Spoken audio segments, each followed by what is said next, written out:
Hi, this is Craig from RSA, and in this how-to video, we're going to show you how to configure the new RSA MFA agent for Windows. This agent can connect to Authentication Manager, or to the cloud through Authentication Manager, or directly to the cloud. And in this how-to, we're going to show you how to do it to the cloud. When configuring this agent, there are three categories of things you need to do. One is define an access policy and get a key from the cloud. Two, do stuff inside of Active Directory. And third, of course, configure and install the agent. So let's get started. As you can see, I've logged into the administration console in the cloud. And the first thing we're going to need to do is define an access policy for my Windows agents. This is fairly simple. I name it a relevant policy name, as you can see, Windows Agent Policy. Select the identity source. And third, this is going to be a general policy that applies to all users. You can add conditional access based on IP address or geolocation. And then finally, ensure you select an assurance level that contains the relevant authentication methods. Once that's done, I head up to My Account, Company Settings, and now we need to get an Authentication API key.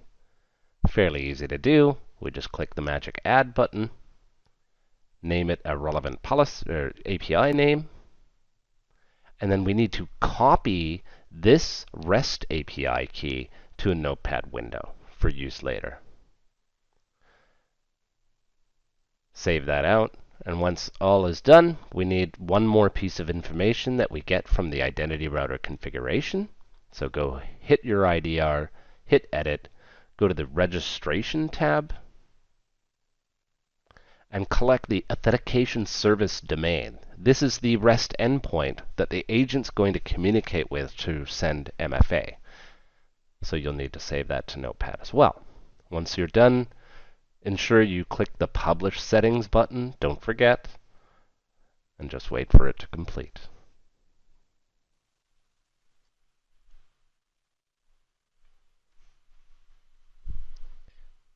Here we are in the MMC console for the group policy object configuration.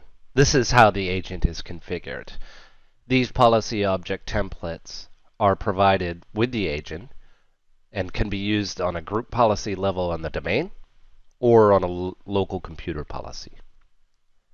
Once you open the Microsoft Management Console with the Group Policy Object Editor snap-in, you'll see under RSA Desktop the three main areas of the credential provider configuration.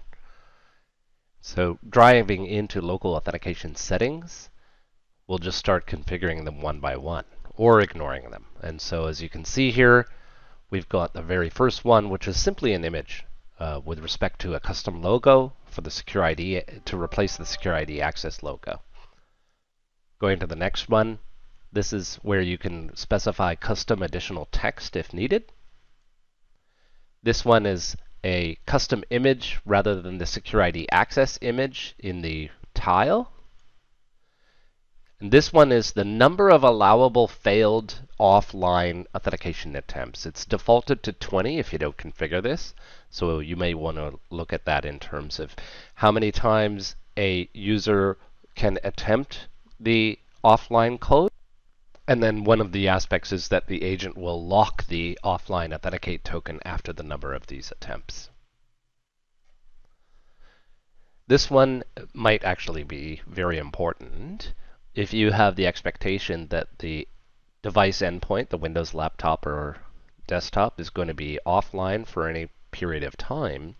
You'll want to cache the authentication challenge settings locally.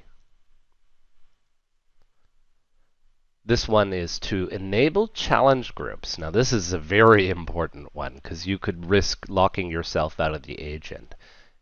One aspect is that you can select the challenge group to be a very specific user group in Active Directory, or you can go all users except for a group, or you can go users except locally defined users.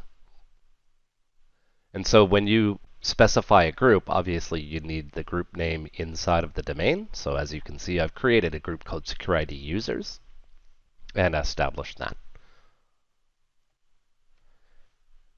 And this one is replacing the default color when the user is prompted to enter SecurID access. And this one, the number of offline days. So again, if your laptop is being taken home, this is the number of days that this laptop will be able to authenticate offline through day files that are downloaded from the cloud service. The maximum is 14. And this one is the number of remaining offline days when the agent displays a warning.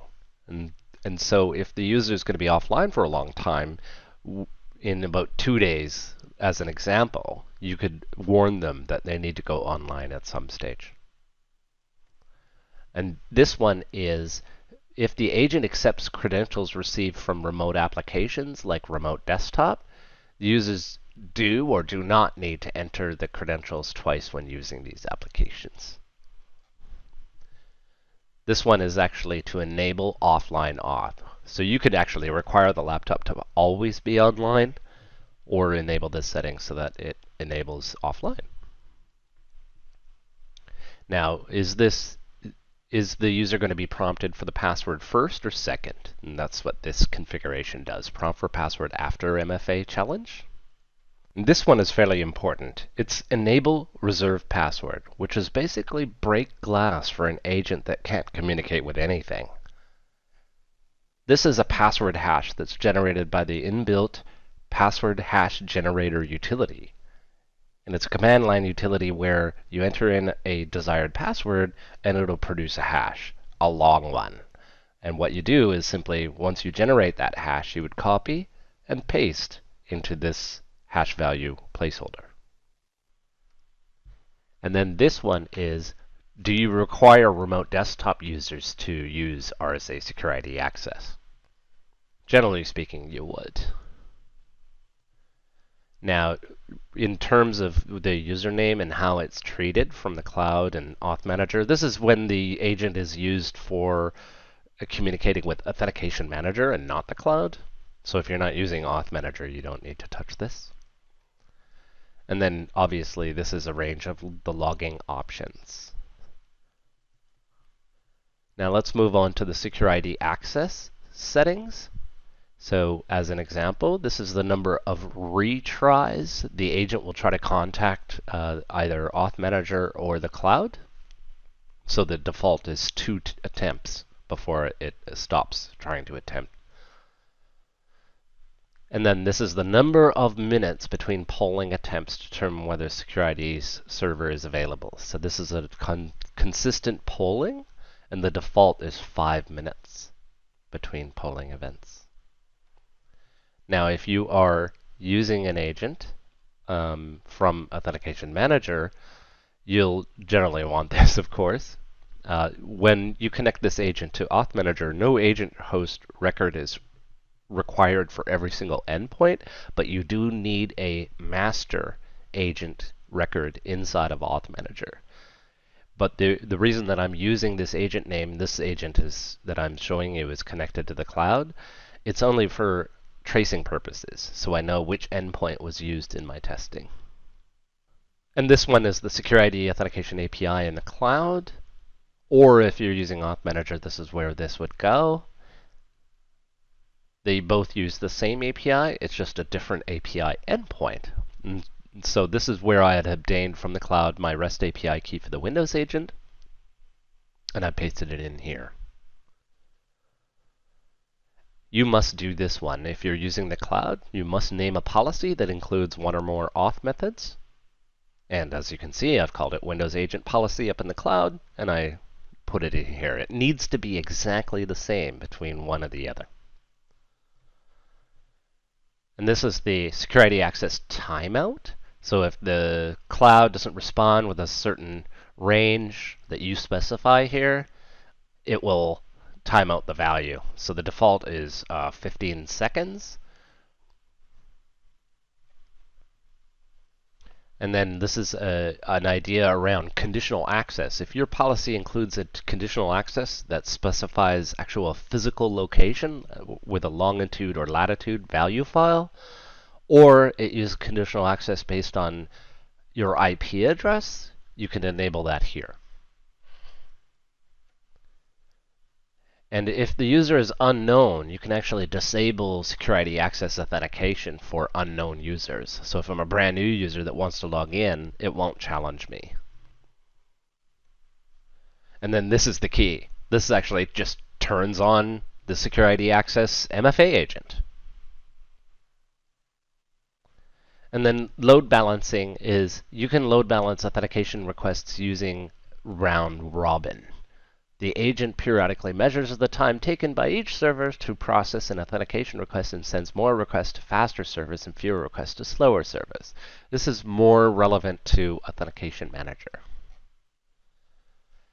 Can you unlock with MFA or just your Windows password? And then this specifies the number of minutes for the timeout period and the number of attempts you can make with a wrong Windows password. And this is for location settings, how long it takes to collect that longitude and latitude value from the local PC. So this is the REST API endpoint URL. This can either be the cloud, as you can see I've copied paste from my notepad value on the left and pasted it in here, or you can actually specify the REST endpoint within Authentication Manager. And there, that's it. Those are the main configuration settings for the MFA agent. Now it's time to test using the inbuilt MFA test utility. As you can see, I'm putting in my username and my domain and pressing the magic button to provoke a push from the cloud to my phone. Once I respond, success is shown, and now we're confident to move forward. Once that test is complete, we're ready to enable this agent and test it out for real from the lock screen or from the login screen. And as you can see, I'm logging in with my credentials, my Windows password, and it provokes a push from the cloud based on my challenge group. I respond to that challenge, and how could it be easier to get into Windows? Thanks for your time today with this video. I hope it was informative, and please join us for the next one. Thank you.